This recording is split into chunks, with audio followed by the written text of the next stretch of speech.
Hello, my name is PolishLynx and welcome to the letter. Let's continue, right? Relationships, I can see. With Isabella up, with Ashton down, that's not good. But I guess we can repair it at some point. And if not in this, we still have Ashton to play us, so we will repair it. Hopefully. Anyway, what happened on 28th?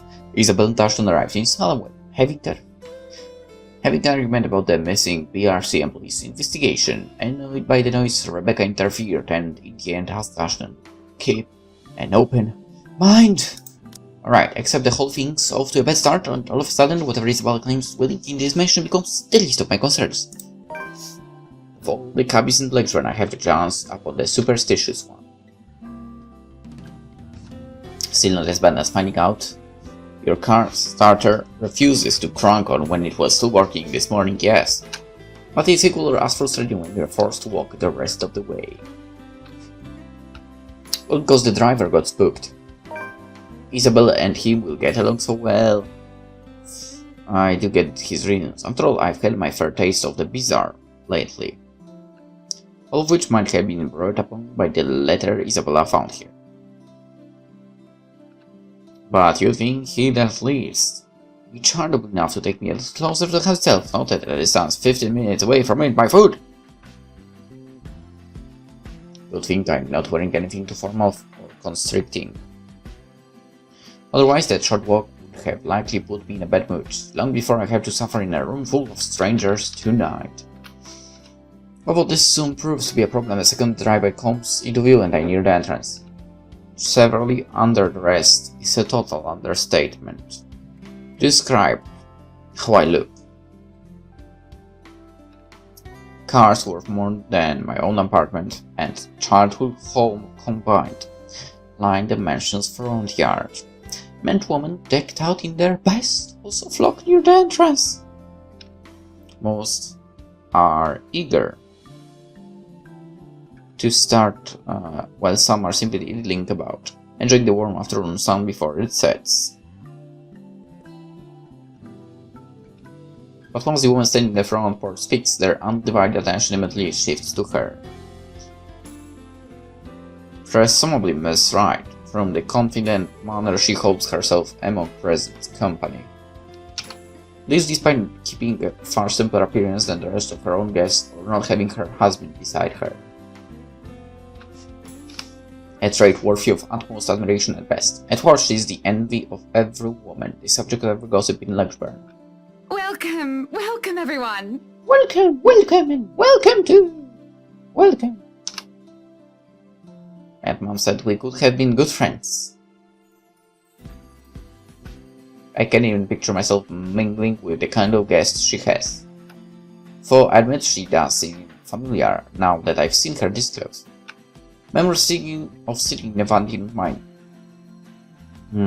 Being dressed in clothes too fancy for my tastes. They flew briefly in my mind until her cheerful noises spoke the booze of her enraptured audience again. Please, make yourselves at home. I wish I can share her enthusiasm really. But being surrounded by all this extravagance, for the lack of a better term, merely makes me dread how the rest of the night might go. I shouldn't have let Luke's words affect me like that. I should have just gone ahead and asked Ashton like I planned. You did it! If he were here, then I won't have to.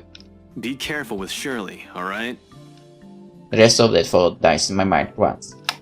A moment of astonishment overcomes me, before confusion sets in seconds later. It takes another for my body to catch up. Once it does, when I finally turn to see it for myself, it's his familiar mob of her that catches my eyes first.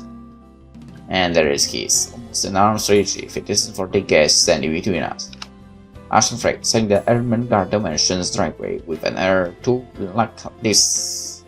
lackadaisical for someone who absolutely abhors parties of any form. Or is in business here, as far as I know. The picture it forms is too bizarre for me, that my mouth speaks out ahead of any coherent thought. Ashton? He swivels on his heel with an equally puzzled face. An expression flashes momentarily across it once he sees me, for he blinks away before I can figure out what it is exactly. Becca, what are you doing here? I was invited. Really? I had no idea you were friends with the host. Well, it's my parents, actually. But that's beside the point. What are you doing here? You hate parties.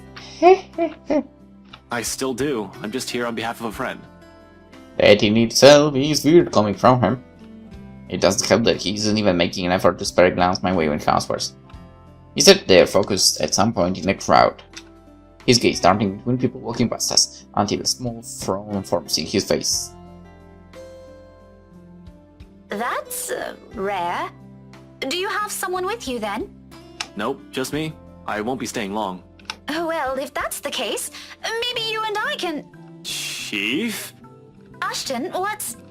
Unexpectedly, he places a hand on my shoulder, stopping me mid-sentence. He still has a distracted look on him, except this time his eyes are sharper, as he has found what or who he's been searching for among the strong partygoers earlier. Sorry, Becca. I need to... There's something I need to check for a bit. I'll talk to you later. Do you have a ride home? No, I had to take a cab here. My car wouldn't start this afternoon. But what about... I told you to get that old thing checked before, didn't I? You can head back with me after this. Anyway, I gotta go. See ya. Be careful, okay? I meet the smile he hastily throws my way with a frown of my own. What does he mean by that? But before I can ask, already he has turned his back from me and is walking away without a single explanation whatsoever. In some desperate effort, I try to catch up to him, if only to know what warranted his sudden departure and his old warning at the end. Hey, be careful! About what Only for my times to be interrupted by a muffled ringing from my pocket. Mom's cheerful voice greets me as soon as I answer. Yes, I'm at the party already, Mom. Yes, I'll say hi to her if I can. The conversation itself doesn't like flop. Just a simple hello, a reminder to enjoy the party and to send regards to their old student. But when they call inside, get a look up Ashton's already nowhere near sight. With a sigh and admittedly a little disappointment, I tuck my mobile back into my pocket and head inside.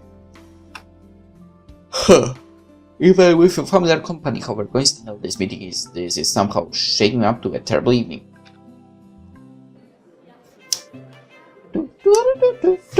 The party hits full swing an hour later, with the host's opening remark of the event. Still no sign of her husband, the poor woman and the guests promptly fed the band shifts immediately to a livelier tune.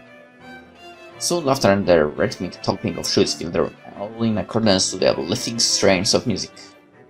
It seems fun, I admit. Fascinating at certain moments, the flurry of dancers make the music their own, almost with no care in the world. If I weren't so indisposed, I'd have joined the crowd for a song or two. There isn't a lack of invitations anyway, plenty of them in fact, with some asking more than once.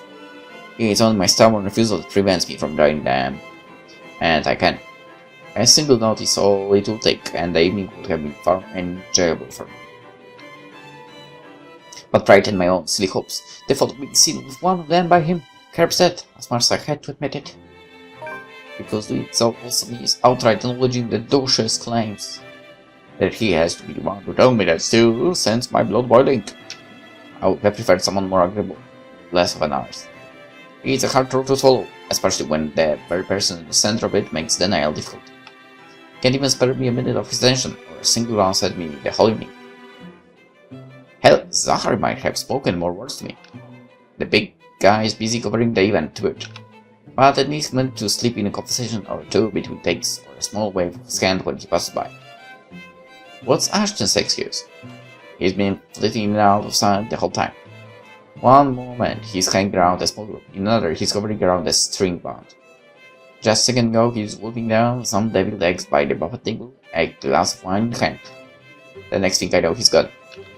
If I didn't know any better, I'd say he doesn't want to be with any of his friends. Is it because his boss is here? What's the big deal about it? It has never bothered him before. I swear, the next person who asks, I'm dancing the night away with. Ashton can go fuck himself. You would catch his eye a lot better if you wore nicer clothes, don't you think? Ouch. Her voice almost makes me jump. Too focused on the gobshite wandering around the ballroom and my own annoyance to notice. If she's hurt, I know the profanities I've mumbled, or she's taken notice of my discomfiture. She makes so common on it, merely greeting a fast smile when I turn my attention to her. Miss Hannah Wright gives off a whole different air when she's not speaking to an audience. I like how she's playing with her hair, homely, a bit too friendly for my liking. But I guess that comes from being raised in such an environment, and having to deal with pompous, snooty people. I suppose nothing has really changed from years ago. I remember her carrying herself in the same manner during that one and only visit.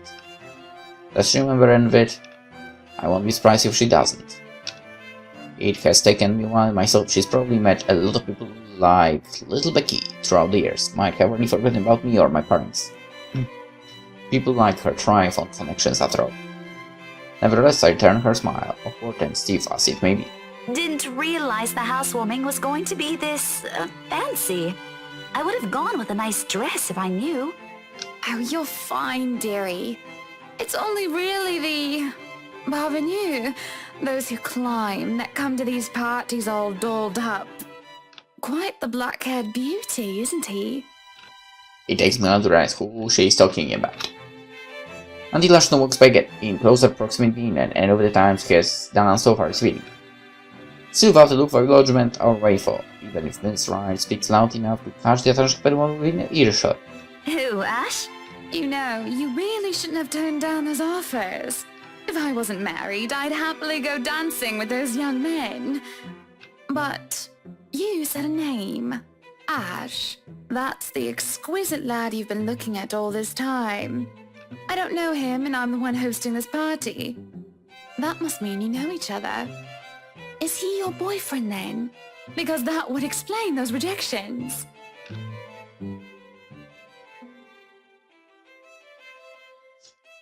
This isn't the first time someone has made that assumption.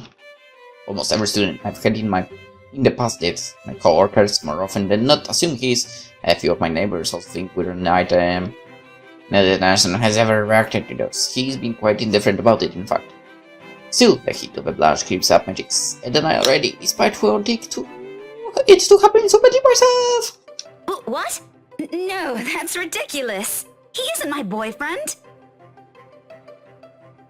Such a violent reaction. A simple no would have sufficed.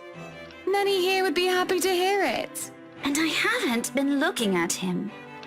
I do my best to summon a straight face, but before her good cheer, it easily falters. That's right. You've been staring. Quite heatedly, in fact. Although I'm not sure if you look like you want to kiss him or kill him. Both? It's more the latter currently. Just don't go murdering him on my property. I don't want to walk into a room and suddenly find a body there. It's infectious in a way. No sooner I find myself enjoying our chat more than I've imagined myself to. Although her attention briefly wavers at one point, she remains a good companion. Even more once I've mentioned who my parents are, her face quickly lights up, and fondness graces her face, despite the meeting from several years ago being a short one. But of course, there are some things we really can't avoid talking about. After all, it's one of the few things I remember her asking me the moment she spotted little Becky in the room. You have a boyfriend? In retrospect, it's an thing to talk about as children, when there are loads we could have started with. Yes, oh, I remember you! You were the cutest little thing with glasses! And when we met, you were having boy troubles with this lad called something with an A. I believe I still have the clothes she gave me, choosing also I could impress him. Until back then, Ashton had always been denser than a rock, and that one attempt to get him to notice backfired spectacularly. Sure, he's keen, he's a detective, for heaven's sake, but feelings more often than not escapes him. What was it again? Aaron, Alan, Adele, Albert, Alexander, Andrew? Which makes this whole talk all the more embarrassing. And the more names she lists off, the more my discomfort grows until my smile turns to a grimace. What will she think of me? Here she is married to a man she most probably loves at that. While I'm still stuck in the same place, yearning for the same person. Ashton! Ash! That man is that boy! The same one. Oh, goodness me, after all these years! I can see why, though. He's quite dashing. You don't really need to announce it to everyone within earshot, you know? Keep it down. I'm so sorry, but it really is cute. She says that, but for a short moment, a hint of pity flickers in her eyes. I take that as a chance to change subject before anything more can be said over the matter. I haven't even figured out how I should feel about the things Luke taught me. I am getting dragged in a similar discussion. This is a nice party, Miss Wright. For to be frank, I doubt she'll be willing to pass this up. The book has already captured her attention. Please, Anna's fine. We're friends of a sort, aren't we? We must be friends, seeing as I know about your little infatuation, Becky. Don't you worry, dearie. You'll have your happy ending yet. I'm not too concerned about that, am I? That's not what I'm looking for. You know what kind of happy ending I'm looking for? The one that everyone survives, actually. Oh? And what makes you think that? Doesn't everybody want their happy ending? The idea of happy endings sounds like they're just for fairy tales. And they are, sorta. I don't think you can just sit around, trapped in some tower and hope for the best. If you love them, you have to fight for it, right? So why aren't you doing that, right? You're not just going to sit there and hope that everything will just fix itself on its own. Which technically you're Like doing. everything, you have to work at it. So what are you waiting for, girl? Right? Hypocrisy, that's what it is. How did I preach about something when it's exactly what I've been doing? And then, I go and act as if I'm entitled to any of it. That behavior. I mean, if you look at Hannah right now, she's thinking like, wow, girl, and why aren't you doing what you're talking? Okay, led by virtue of us growing up together, he must return whatever I feel for him. He's not allowed to look at another because I'm the one who has stayed by his side the longest. That's a stupid thing of childhood friends.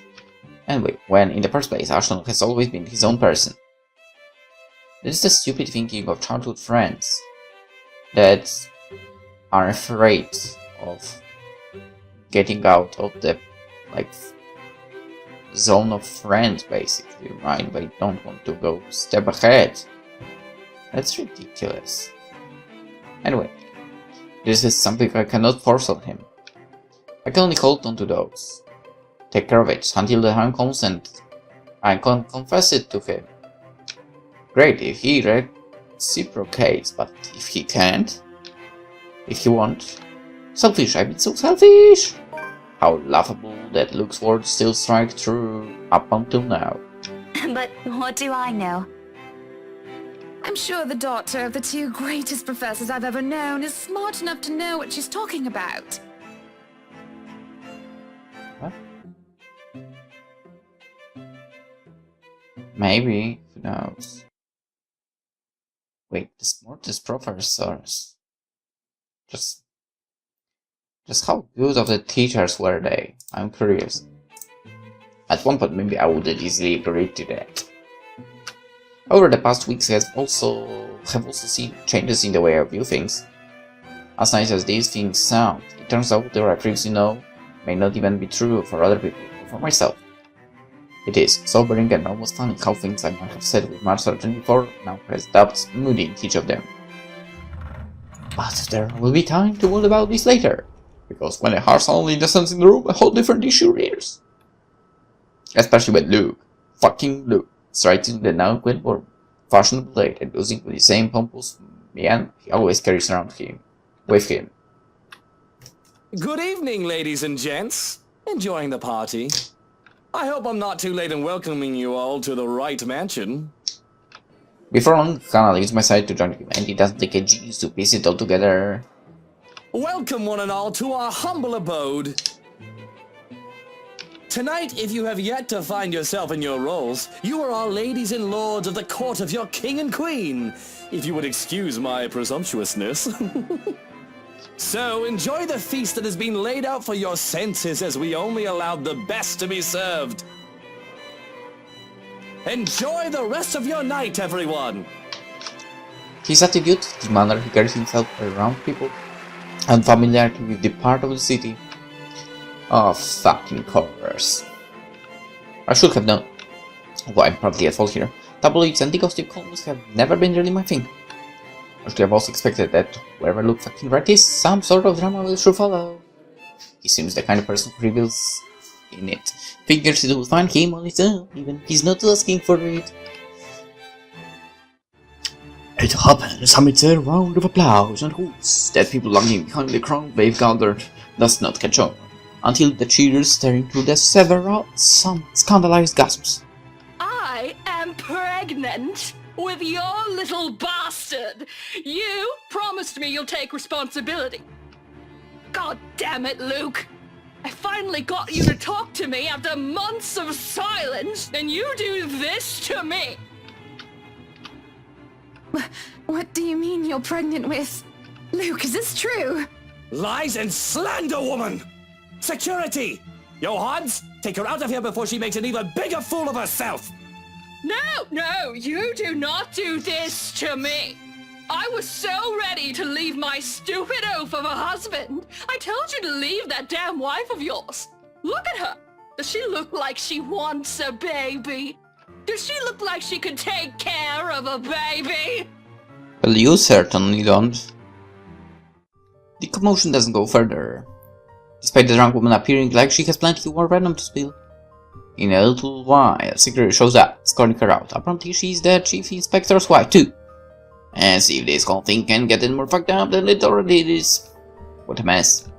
But the damage has been done, and beyond the repercussions things will bring, I'm more worried about Hannah. Maybe look too, in part. I've seen the man that hides behind his self-importance, and it is someone who cares for the person who stands beside him. No matter how questionable that is now. After all, no anger is worse than that of a scorned woman. And Hannah? Well, as refined and well-mothered she is in front of the guests, I'm not sure if she'll be all too willing to tolerate this. Her party, her home, her husband, and that woman has just dared to walk over it. It's in her eyes when she turns to her, the face of someone who demands she be given the same respect she has long deserved. You are no longer welcome in any of our states, our properties, and our businesses. And we will no longer patronize yours. Now, escort the girl and make sure she isn't standing even an inch within our grounds. Hannah found her Jesus strange sight to witness. After Rose smiles and the grace she has carried herself through the entirety of the party. Like this, her eyes burning bright with fury, I don't doubt she can do so much more. Ruin this scandalous woman if need be. Shaming her is really an act of mercy, generous enough, coming from her. You won't show your face to me ever again if you know what is good for you, Rochelle. Take her away. No one pressed, not even the subject of her ire, as she's forcibly dragged out.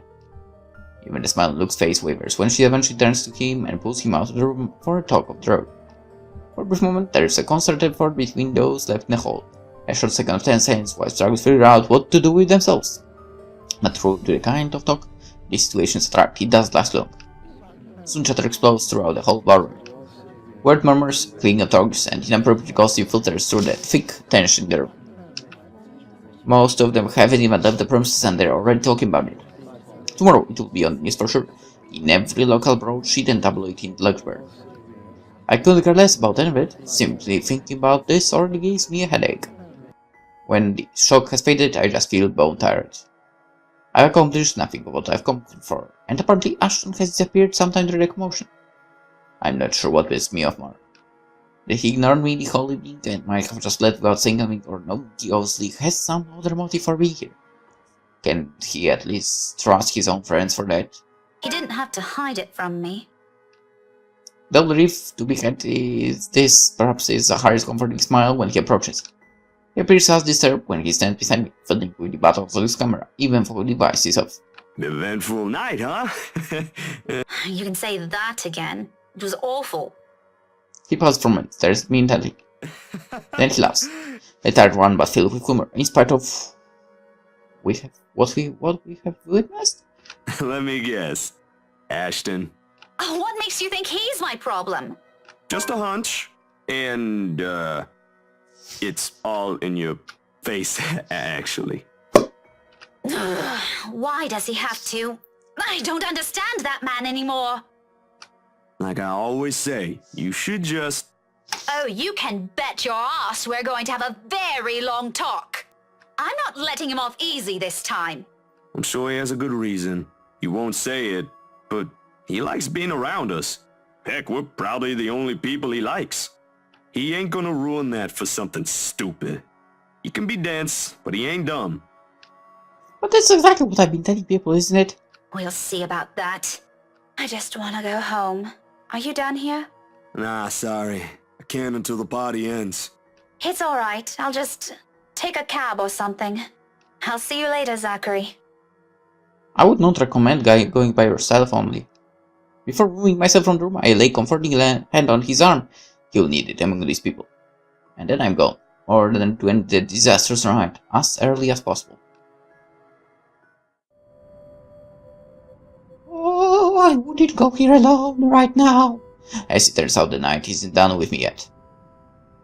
Because no sooner has the porter closed the door behind me, I find myself standing alone in the foyer with one look right. No sign of his wife. Just him and the agitated clicks his shoes make while he treads around the empty room.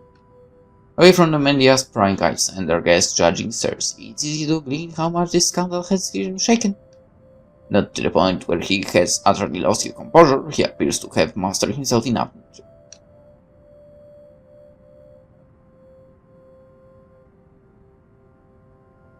But an ample opening is there for a nervous edge to show on the lines of his shoulders. What do you know? The man is not as tough as he makes himself out to be. Sure, I've seen it for briefly in that 1 second the whole way to school. It's a strange matter, however, to witness this out in the open. Behind closed doors, this is the real look right. For maybe that's because he hasn't noticed my presence, yet busy as he is with his thinking. If he's aware, I doubt he'll be acting like this. His pride is one thing he will always wear with him. Even now, when I place a gentle hand on his shoulders and he whirls around to face me. There's a second moment of anger flashing across his features before it dissolves in confusion. He tucks away as quickly as he can, but he does nothing to change the impression I've built of the man in my head. Daisy, must you be everywhere? We've only met 3 times, Luke. Quit the dramatics. Besides, shouldn't you be aware of who gets invited to your party? If I was, there wouldn't be any of that scene tonight. That munter wouldn't even get an inch within this property. I'd bear off Luxborn if I could. He probably pawns everything off to their servants and Hannah. Pompous held his douche. Did you just come out here to lecture me about it? Because, Daisy, I've had enough of it for one night. I don't need to hear another one. You are a very unpleasant man. So I've been told. Will that be all? If so, I suggest you go back and join every bloody goss in that room. Not everything. As unpleasant and frustrating looking with this man is, he deserves the benefit of the doubt at least. The questions and criticism aren't lacking, of course. Is it true?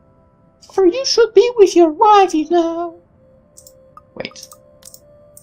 So we are asking him. We are literally asking him if the cheating actually happened. And that's kind of ridiculous in my opinion.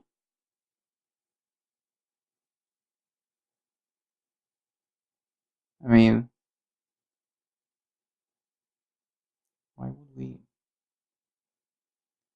why would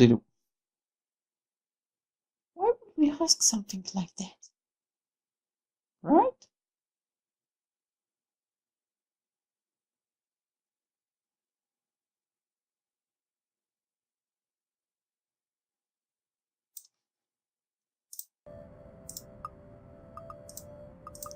Sake.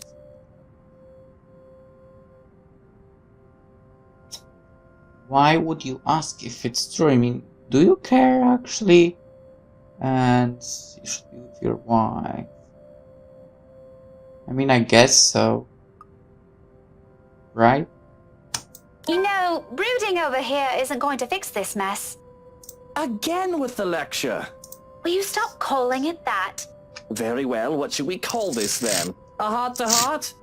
Please don't, I might puke. And just so you know, I don't want to talk about feelings. Ever. This isn't one, all right? It's just a friendly concern. Bloody hell, can't you just take it for what it is? He probably said that. For here. Oh my god, I maxed out, look! Suddenly he doesn't know what to do with his hands, and in the end he simply stuffs them back to his pockets and sulks. There probably aren't many people who tell him that. He's a difficult man to get along with after all. I honestly won't give him a second of my time if I didn't see the different side to him. Dealing with him requires more than patience. When the awkwardness passes, mostly coming from him, he merely glances away. But the tightness in his shoulders has eased, and when he speaks again, despite his rather rude choice of words, none has any venom in it. Friendly concern, right. While we're at it, I should mention that Hana used to call that Viper friend. Now I think she might want to strangle the Munta if she sees her again. After she's done with me, of course. I doubt she's going to do anything like that. What do you even know about this? Oh, I know enough.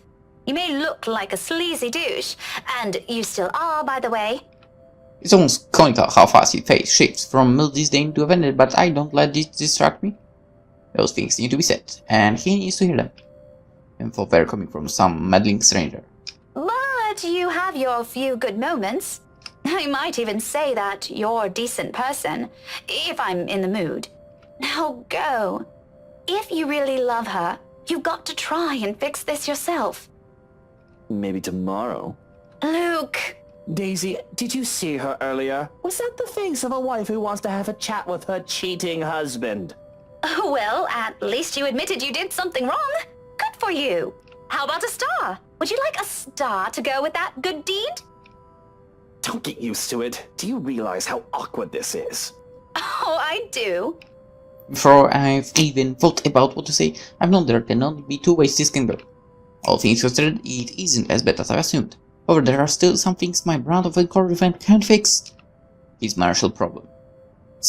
First and foremost, his attitude follows right after. Concerns aside, I can't help with those. Those are things only he can fix, and it's definitely not by standing around here bantering. Don't worry, I was just about to leave.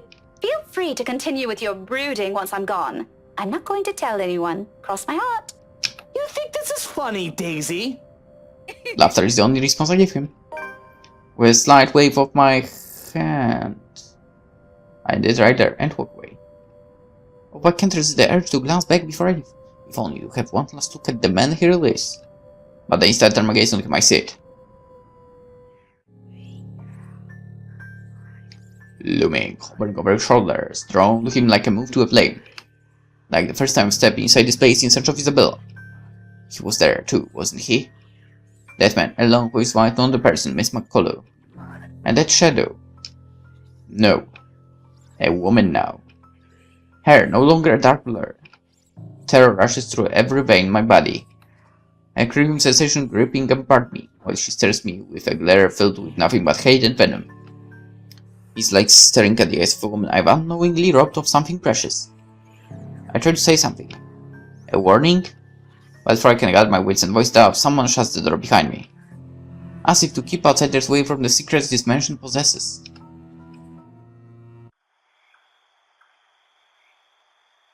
Well, shit. The burst of fresh air against my cheeks does a little dampen the chill in my bones. By now the sensation of fear and disquiet, it lives whenever I see her, is familiar enough for me already it has made a home in my nerves. I don't even notice my trembling hands and I cross my arms across my chest. The cold from the tips of my fingers seeps through the thick material of my shirt. Neither of it helps bring together some semblance of coherent thought in my head. But I know I should. Someone has to tell that douche. I start walking back before fear can cripple me again. It's not wise. Returning that is, especially after what happened. But Hannah's still an unfriend, and look. Well, he does deserve whatever misfortune that letter might bring. I can't just leave those two in there. Isabella's right. She's real, and there's something she wants from everyone who has read that. Becca, where'd you go off to? If you're done, here, let's go, I'll get you back to the city. My mistake, the second his voice cuts really crisp and uniter, is that I've allowed my annoyance get the better of me. Fuming, purpose forgotten, I whir around and march towards him. One accusation after another piles up at the tip of my tongue, ready to be hurled in a moment. There is no hesitation holding back when I fling it at him. That straight face he keeps as I do so doesn't help temper my anger either. It only makes him want to slap some more sense to him. Shouldn't I be the one asking you that? Becca, I've been waiting here the whole time since that mess in the hall. I told you I hate parties like... And before that, where have you been the entire evening? Right then and there, I must have forgiven him if he's shown some ounce of remorse for living like that. Maybe he could have looked away, given me a sign that was my assumptions might be right. He doesn't even need to put them into words. A single gesture of confirmation is all I need. Rather, what he gazes is the same passive look. He does that whenever he can disclose anything. He does that whenever he's lying. In the face of it, amidst the thick tension and frustrated half is the only thing I can summon. Be that way. Fine. Suit yourself. No more words. After everything I've seen and heard tonight, I'm already too exhausted for those. So without speaking further, I simply walk past him and stomp over his car. Although before I can pull open the door, he calls out. One hand outstretched, a gentle wave on my shoulders. Wait, Becca. He pauses, his brows furrowing and lips curving to a slight frown. I can almost see the gears turning his head when he tries to piece together everything he wants to say. Before, perhaps I might have waited patient for those. He's not a man fond of using words to exert himself. More often than not, any gesture of honesty will only come out blunt and coarse when forced.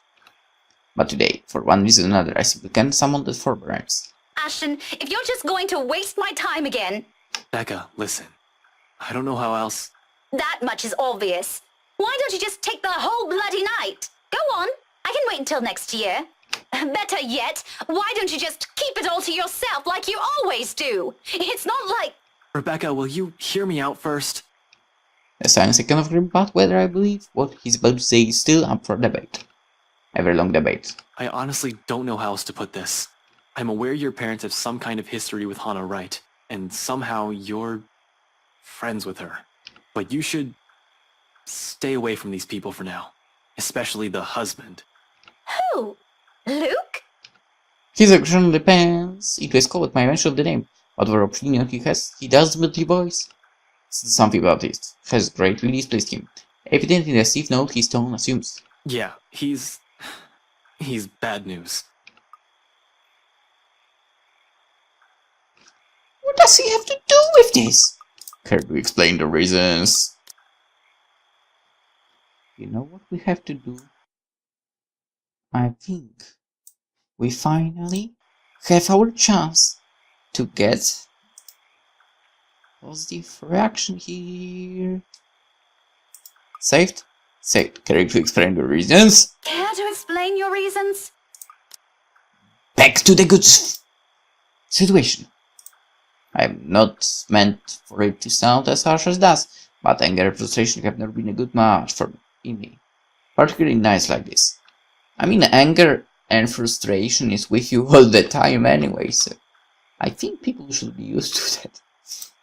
And it's not surprising when Ashton looked back as if I've struck him. For a fleeting moment, something akin to occurred. As across features, his eyes narrowing and hands closing in tightly into a fist at his side.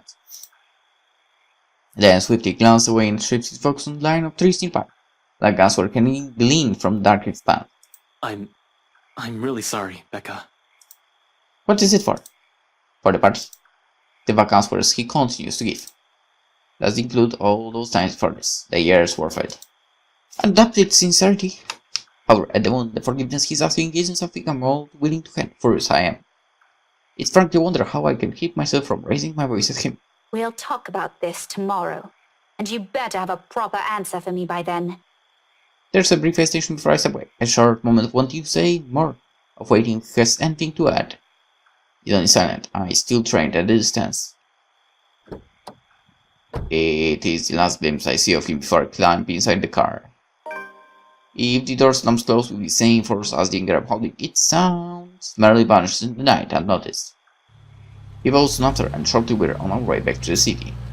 Yet even with cities, bright lights welcome us, the dense, somber air from the mansion still lingers.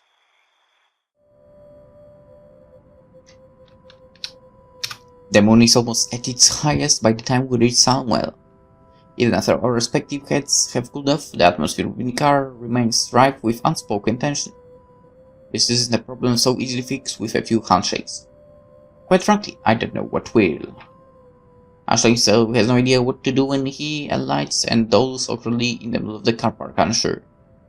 It almost seems like he's having internal debate, whether he should say goodbye or mutter another apology. I could get drink away. Really out of spite the second I got enough. Still, old habits die hard. It's late and Ashton's flat is on the other side of the city. Irritation might still rear its head every time I look at him right now, but I'm not too cruel to put him up on another long drive. Especially when he still appears I feel he hasn't gotten any rest. You can borrow the couch. I throw the keys to my flat his way before the protest forms his lips. Overheard Sylvie's his eyes. He eyes it with a weary expression and shoots a puzzled glance my way. You haven't been forgiven. We're still going to have that talk, believe me. But I'm not about to send you out on another drive looking like that. It's late. Go get some rest. We're setting aside a lot of loose ends like this, but he appears to have accepted the reason, at least in the meantime. He does give me another questioning glance when I shove past him, pulling my mobile in the process. Where are you going? I thought... You go ahead upstairs. I need to contact Professor Andrew. Andrew? Why would you... Oh, no. Please. Is this that thing Isabella said this morning? Again? I already gave her my word, Becca. I'll look into this BRC crap. No need to drag the old guy into it. Of course he's still skeptical. It makes one wonder if he's even seeing anything at all. Figures this curse will stay away from this coffer. But this is another loose end tonight that I can just leave alone, Arshall's beliefs notwithstanding. It just so happens that it's one I can delve into using means other than taking a look at the mansion itself. Ashton, do you really think I still give a shite after that stunt you pulled tonight? No, but this is... I've spent so many years with him to know this is about to turn to another argument. If I can't finish it, I cut him off with a firm raise of my head. Look, I don't care. There are weird things happening around here. And yes, it's Isabella's brand of weird. Ghostly voices, strange sounds, and a bloody woman sitting at the back of my car. You don't have to believe me. And I no longer have the patience to convince you, so just... You never have the patience. That's the starting point of everything. Just leave me be, Ashton. How can someone so impatient be a teacher, by the way? He doesn't push it, growing quiet instead of I know he has a whole case of it prepared inside his head. But there's a reluctant shift in his movement when he steps away from our conversation. Short climbing the stairs, he stops, turns to face with an expression almost too conflicted. Are you really sure? What? That there was something? That you've been, seeing things? Yes, I'm very, very certain. Now go. And you better not break anything in there. The last time I let you stay over, it was that statuette Belle gave me. You haven't even replaced that one. What kind of statuette? I'm curious. Last my reprimand goes both unheard and unanswered, as he disappears behind the stairs. If things are that strange, he might have a quip or two about it, followed by light banter. Instead, for a long moment, I'm left staring after him. There's something in the way he asked it that next, coupled with his expression, the whole exchange just feels unsettling. One that made one that doesn't fade even as I gather my thoughts and shift my focus on her, even as I dial Professor Andrew's number. Okay. What hour is it, by the way? And that is when it clicks. During the long wait for Professor, one straight thought emerges from the unease. Ashton holds not intended for his question to be a jibe. It's concern. For what for? For my well-being? The letter's curse? The one mentioned? The answers for those will have to wait, however. Find the call contacts and Professor Andrew's voice echoes from the receiver. What the hell do you want, woman, on this ungodly hour? Professor Andrew? Okay, why are you surprised you called him? Rebecca? It's late. Yeah. What can I do for you? I know, I'm sorry, but this is a bit urgent. After all, this is a more pressing matter. Our lives might be at stake and we're still in the dark. Actually, I was wondering if I could ask you to do me a favor. We'll find out what kind of favor may be in the next episode. Yeah, let's end it here, and we shall continue tomorrow. Hopefully you'll join me. Until then, bye bye.